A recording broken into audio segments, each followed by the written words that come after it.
अच्छा राधिका, आपका एनालिसिस क्या कहता है? राधिका खेड़ा भी हमारे साथ जुड़ गई हैं। आपका एनालिसिस बताइए राधिका, अगर ये 7 होते तो आपको लग रहा है, क्योंकि अगर ये 7 होते, 14 सीटों पर डेंट पहुंचा है, तो ये सीधा बहुमत का आंकड़ा, अगर ये डेंट न मिलता तो सीधा बहुमत के आंकड़े तक 22 से 36 पर पहुंच जाती बड़े आसानी से आम आदमी पार्टी कांग्रेस को साथ मिला करके।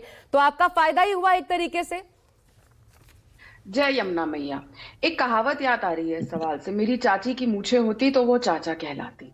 देखिए, इन्होंने ये किया, ऐसा होना था, ये होना था, ये क्या गारंटी है कि इन्होंने आम आदमी पार्टी की वोट खाई है? ये क्या गारंटी है? हो सकता है भारतीय जनता पार्टी की वोट खाई हो, हमें उससे ज्यादा वोट मिल सकती है। कहाँ पे लिखा हुआ है? किसको पता है किसकी वोट किसको मिली है, किसकी वोट किसको नहीं मिली?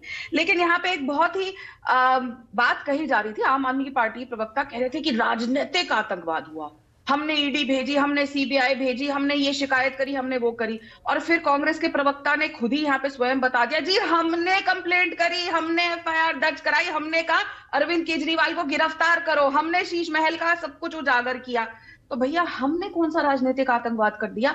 आपके साथी जिसने सब कुछ उजागर किया, जिसने कहा अरविंद केजरीवाल को जेल डालो, उसी पार्टी के कहने पे शिकायत दर्ज होती है, ईडी सीबीआई अपनी जांच शुरू करती है, और जब अरविंद केजरीवाल अरेस्ट होते हैं उसके 1 महीने बाद वो उसी कंप्लेंट करने वाली पार्टी के साथ जाके लोकसभा में गठबंधन कर लेते हैं। और पूरे चुनाव में उसके बाद असेंबली के वो गाली जो देते रहे हैं एक दूसरे को, हम लगातार ये बात कहते रहे कि आप देखिएगा चुनाव खत्म हो जाने दीजिए, ये लोग एक हो जाएंगे। और ये आपने प्रवक्ता जो आम आदमी पार्टी के थे उनकी भाषा में सुन लिया, वो कह रहे थे देखिए कोई किसी को डेंट नहीं करता, ये नहीं करता। एकदम से रुख बदल गया, जज्बात बदल गए, हालात बदल गए, सब बदल गया।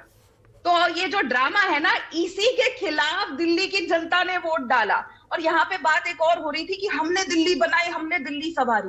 भाई साहब, अगर आप लोगों ने दिल्ली बनाई होती, सवारी होती और दिल्ली आपकी होती, तो लगातार तीसरी बार दिल्ली की जनता 0 अंडा नहीं देती। पिछले चुनाव में 2020 में 63 लोगों की जमानत जब्त हुई, इस बार कांग्रेस के 67 लोगों की जमानत जब्त हुई। और वोट परसेंटेज इतनी है उतनी है। मैं तो देखिए एक सिंपल सी बात जानती हूँ, कॉमन मैन जो बात समझता है, और बहुत सिंपल टर्म्स में बताती हूँ, जीत चाहे 1 रन से हो या 1 विकेट से हो, जीत जीत होती है। अच्छा राधिका, बड़ी इंटरेस्टिंग बात आपने कही, इसीलिए मैं जरा दोनों हमारे जो प्रवक्ता बैठे हुए कांग्रेस और आम आदमी पार्टी से, उनसे एक छोटा छोटा कमेंट ले लेती हूँ इस पर, क्योंकि ये नजर आ रहा है। हरनाम जी आप भी, और संजीव जी आप भी। पहले हरनाम जी आप बोलिएगा, ये आगे जरा बताइए भविष्य क्या होने वाला है? कांग्रेस आपका इंडिया गठबंधन में दोनों है या क्या होगा? कांग्रेस शामिल करेगी आम आदमी पार्टी को या रास्ता अलग होगा, क्या होगा?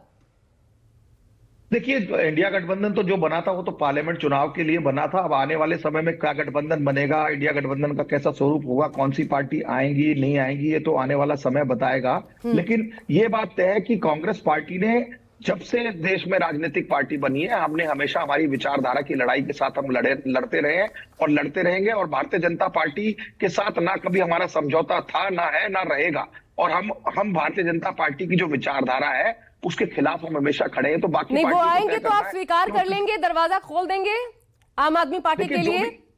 देखिए, जो भी भारतीय जनता पार्टी को रोकने के लिए, जो भी फासिज्म पार्टी को रोकने के लिए अगर हमारे साथ, कांग्रेस के साथ हाथ मिलाना चाहता है, कोई विचारधारा, कोई पार्टी आना चाहती है, तो हम उसका खुले दिल से स्वागत करते हैं और करते रहेंगे। हम चाहते हैं कि भारतीय जनता पार्टी इस देश में जिस तरीके से सांप्रदायिकता की और जिस तरीके से बांटने की राजनीति करती है, उसको हम बदलना चाहते हैं। कहते कुछ है लेकिन करते कुछ है। दिल्ली में अवसर था, आपने खो दिया। जी राधिका, जल्दी से एक सवाल इसमें ऐड करिएगा। ये कह रहे हैं विचारधारा की लड़ाई है, जो हमारे साथ एक विचारधारा में बिलीव करते हैं।